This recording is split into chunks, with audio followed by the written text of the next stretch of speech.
안녕하세요. 지난 2월 25일 비욘드 미트가 2020년 4분기 실적 발표를 했습니다. 비욘드 미트의 성장을 지켜보는 장기 투자자 입장에서 분기 실적을 통해 중요한 정보는 없는지 확인해 보기 위해 최근 실적 발표 내용을 리뷰해 보는 시간을 가져보도록 하겠습니다. 실적 발표 자료의 초반 부분은 회사에 대한 설명이라 스킵하고 실적과 주요 뉴스를 중점적으로 다뤄보도록 하겠습니다. 이번 분기가 2020년의 마지막 분기이다 보니까 2020년 실적에 대한 내용으로 시작합니다. 오른쪽 그래프를 보시면 2019년 297.9 밀리언 달러였던 매출액이 2020년에는 406.8 밀리언 달러로 증가했습니다. 코로나 바이러스의 영향이 있었음에도 불구하고 37%의 매우 높은 성장을 하였습니다. 2017년 매출액을 기준으로는 약 132%의 연평균 성장률을 기록했습니다. 또한 2019년 4분기와 비교했을 때 2020년 4분기의 제조 생산량 또한 약 1.5배가 증가하여 늘어나는 수요에 대한 대응을 잘 하고 있는 것 같습니다. 다음은 유통 실적 및 브랜드 인지도의 변화입니다. IPO 당시인 2019년 5월과 비교해 전 세계적으로 약 3만 1000개의 매장이 최근 4분기까지 12만 2000개로 늘어나면서 약 294%의 성장을 했습니다. 이는 미국 시장과 해외 시장으로 또 리테일과 푸드 서비스로 나뉠 수 있습니다. 전반적으로 다 늘어난 것을 볼 수 있는데요. 인상 깊은 점은 압도적으로 적은 숫자였던 해외 리테일 매장이 최근 2020년에는 무려 22,567% 증가한 약 34,000개로 미국의 리테일 매장보다 많아진 것을 볼 수 있습니다. 또한 IPO 당시보다 최근까지 브랜드 인지도 또한 크게 증가한 것을 볼 수 있습니다. 사업 부문별 매출에 대한 리뷰입니다. 국내 리테일 사업은 월마트나 코스트코, 홀푸즈와 같이 소비자에게 직접적으로 비욘드 미트 제품을 파는 사업을 말하는데요. 이 부문은 매년 꾸준히 증가하여 2019년 129 밀리언 달러에서 2020년 264 밀리언 달러로 약 104.6%, 그야말로 엄청난 성장을 하였습니다. 다음은 국내 푸드 서비스 사업입니다. 이 부문은 던킨 도너츠나 데니스 등의 프랜차이즈 식당이나 공공시설 안의 식당에서 제품을 판매하는 사업인데요. 2019년 70 밀리언 달러였던 것에 비해 61 밀리언 달러로 약 12.9% 감소한 것을 볼 수 있습니다. 그렇다면 해외에서는 어땠을까요? 보시다시피 중국과 유럽 등의 해외 시장에서는 2020년 매출액이 감소한 것을 볼 수 있습니다. 국내 푸드 서비스 사업과 마찬가지로 코로나 바이러스의 영향이 작용하여 전년도와 같은 큰 성장을 하지 못한 것으로 보입니다. 정리하자면 코로나 바이러스의 영향으로 지역과 관계없이 푸드 서비스 사업의 매출은 감소하였고 리테일 사업의 매출은 증가하였습니다.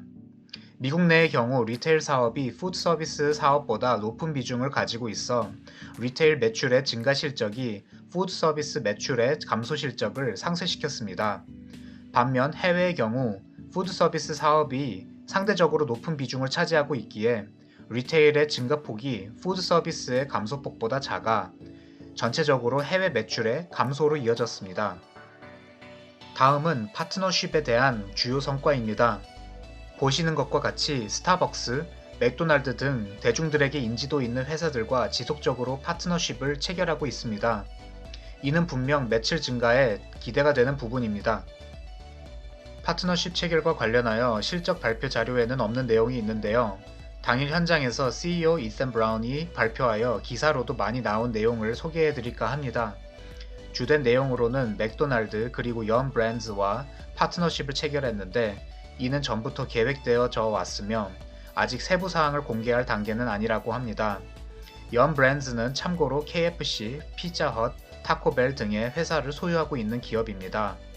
파트너십을 체결한 시기는 최근이기에 이와 관련해 중요한 활동들은 올해 2021년 말에 이루어질 것으로 보이며 이러한 성과가 2021년에 반영되는 정도는 많지 않을 것으로 예상하였습니다. 이외에도 이튼 브라운은 펩시코와의 파트너십 등 크고 작은 파트너십 체결 성과를 언급하였습니다. 다음은 제품 개발에 대한 성과입니다. 꾸준한 R&D 투자를 통해 2019년 비욘드 버거 패티부터 시작하여 2020년에는 소시지와 미트볼 등 최근 2년 동안 6개의 신제품을 출시하여 소비자들에게 다양한 제품을 제공하고 있습니다.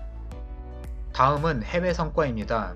비욘드 미트는 상장 이래로 해외 시장 진출에 특히 힘쓰고 있는데 현재는 미국 외 80여 개의 나라에서 비욘드 미트를 접할 수 있다고 합니다. 특히 한국인들에게 딤섬 맛집으로 유명한 베이징의 찐딩슈안이라는 음식점과도 제휴를 맺었다고 하는데요.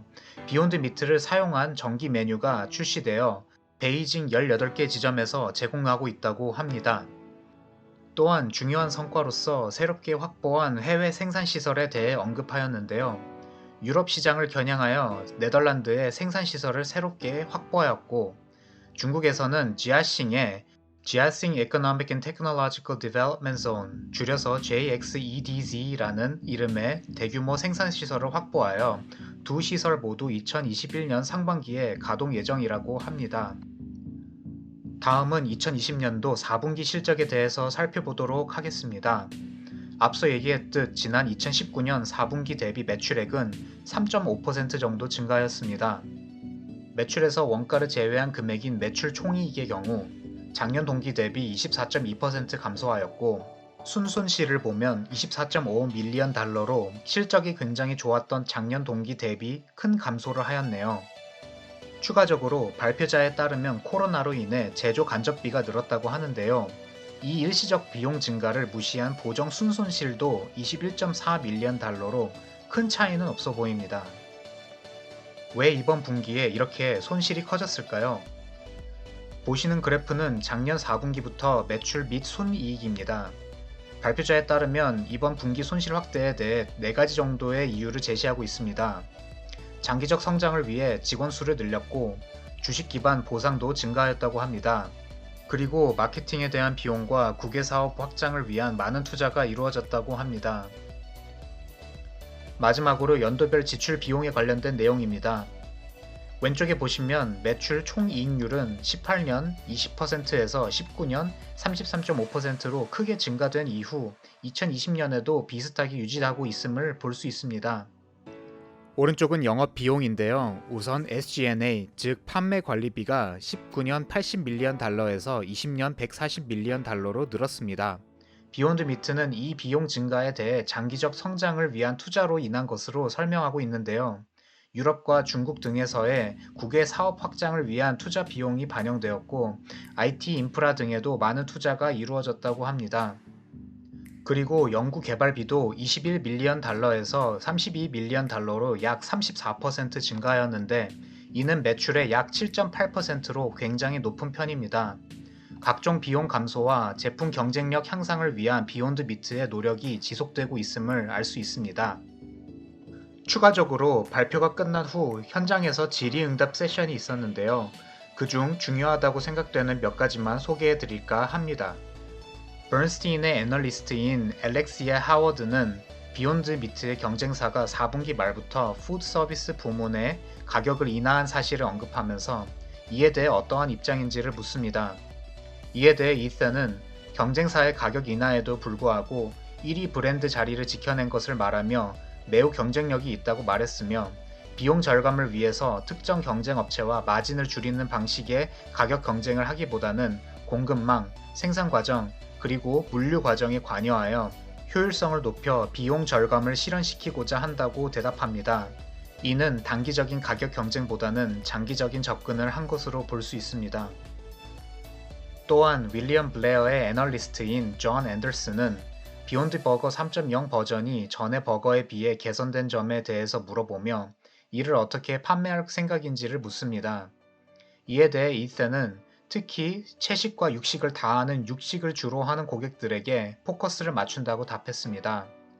이와 함께 제품, 출시 전 테스트를 소개하는데 크게 2가지 분야에서 개선이 되었음을 언급합니다. 하나는 동물성 감칠맛을 더하고 고소해졌다는 점, 또 하나는 지방이 더 잘 활용되었다는 점입니다. 한편 기업의 이윤만을 생각해서 사람들에게 건강에 좋지 않은 것을 먹이고 싶지 않다는 입장을 분명히 하기도 했는데요.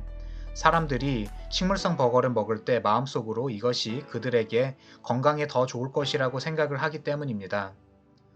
이튼 브라운은 소비자가 더 적은 지방이 함유된 제품을 원한다면 그러한 것도 만들 수 있다고 하며 식이요법이나 맛에 대해서 커스터마이징을 하고 싶어하는 소비자들에게 다양한 옵션을 제공해 줄 수 있다고 하며 답변을 마쳤습니다. 이렇게 2020년 4분기 비욘드 미트의 실적 발표를 정리해 보았는데요. 장기 투자자의 관점에서 회사의 분기별 그리고 연간 실적을 맥락적으로 파악할 수 있어서 보다 정확하게 회사의 상태를 진단할 수 있어 조사했던 저희에게도 굉장히 유익한 시간이었던 것 같습니다. 앞으로도 장기적으로 보유할 회사들에 대해서는 소개 영상과 더불어 중요한 분기 실적은 이처럼 리뷰 영상을 올릴까 합니다. 투자에 도움이 되었다면 구독과 알람 설정을 해주시고 다음에 또 다른 영상으로 찾아뵙겠습니다. 감사합니다.